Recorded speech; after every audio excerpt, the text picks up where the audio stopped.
Yang 20 baru.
يا الله صلوا عليه ولد الحبيب وخدوه وتوردوا يا الله قل يا مولاي والنور من وجنته يتوكل يا الله صلوا عليه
Jalan kupa. Kayu.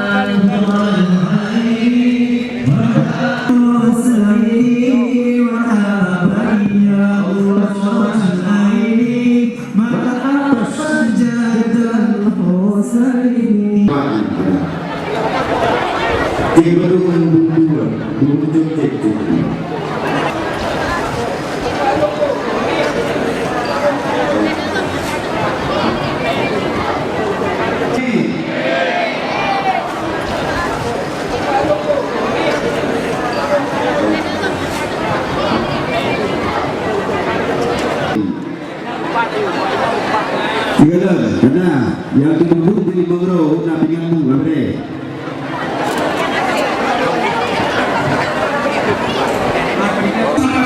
Panitia sedang menyiapkan Ya, ini hanya untuk tim yang tak siap untuk Silakan Pak Yudi. sahabat panitia akan mendistribusi cemadu yang dan Polda Aceh Ibu Iliza dapat mendampingi pemasangan karangan bunga dan mewakili DPRA. Insyaallah.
Kepada hadirin sekalian, pastikan kita semua mendapat hidangan.